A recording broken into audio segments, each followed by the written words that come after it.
Olá, amigos, bom dia. Mais uma vez aqui nas redes sociais de Wilson Alves.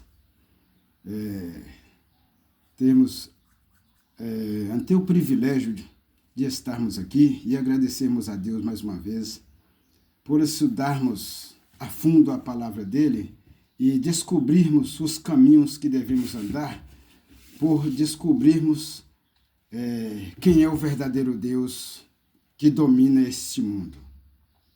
O verdadeiro Deus criador de todas as coisas. Jeová Deus, onipotente, onipresente, onisciente, criador de todas as coisas. Esse é o Deus verdadeiro, é o Deus sábio.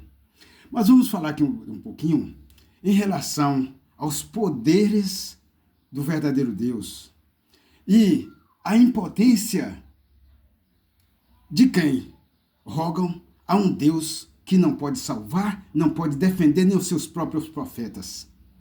Como a Bíblia, a palavra de Deus, está escrita que existem os falsos profetas, existem os falsos pastores, existe também o falso Deus.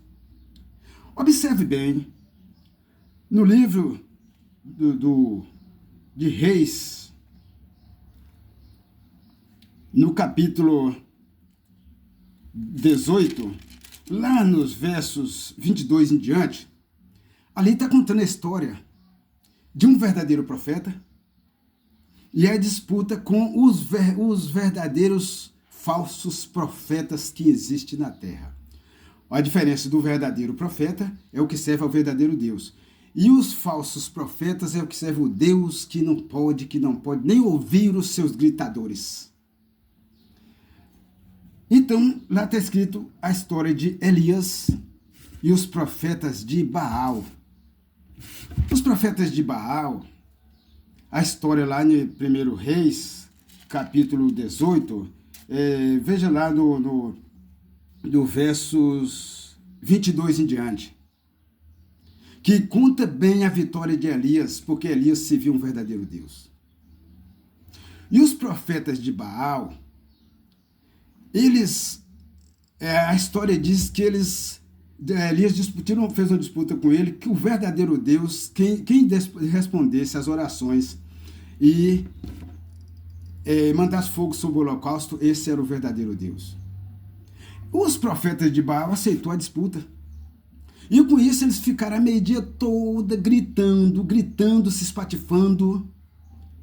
E ninguém ouviu. O Deus deles é falso, não ouve. Quando chegou no momento de Elias só fez olhar para os céus e falou poucas palavras, faladas, não gritadas. E o verdadeiro Deus ouviu e mandou fogo sobre holocaustos.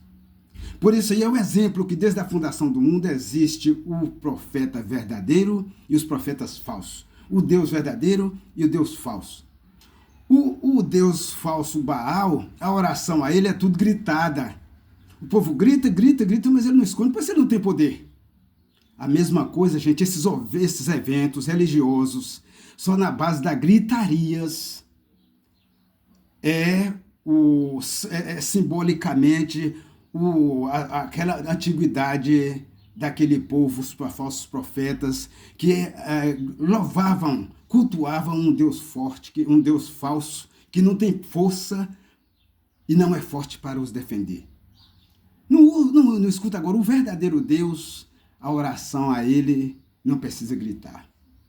Quem serve o verdadeiro Deus, Pai do Senhor Jesus Cristo, os cultos não é gritado não.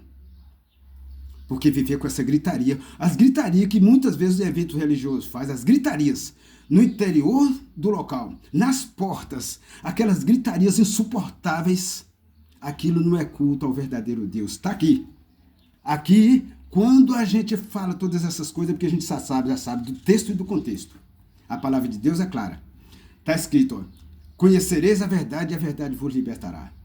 Quem não conhece a verdade de Deus ainda, nunca será liberto e não adoram, não cultuam, não louvam, não ora ao verdadeiro Deus. E sim os falsos deuses que não têm poder nenhum. Agora, o verdadeiro Deus, a palavra dele é forte, é vencedora, é invencível e tem poder para ajudar o seu povo a vencer, porque falam a verdade. E o objetivo de Deus e Jesus Cristo é evangelizar, ensinar a verdade, não é viver gritando, sapateando, repetindo, não é.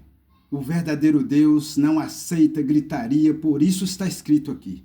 Então, eventos religiosos com gritarias não pertencem ao verdadeiro Deus, não pertencem a Jesus Cristo e não tem manifestação do verdadeiro Espírito Santo. As manifestações são de espíritos estranhos, mas não é do verdadeiro Deus, porque Deus não aceita gritarias naquilo que te pertence. O verdadeiro Deus, Jeová, onipotente, onipresente, onisciente. Por isso, para servir esse verdadeiro Deus, o Deus de Elias, tem que examinar as Escrituras e buscar nela como viver, como se comportar e como respeitar e como amar o seu próximo.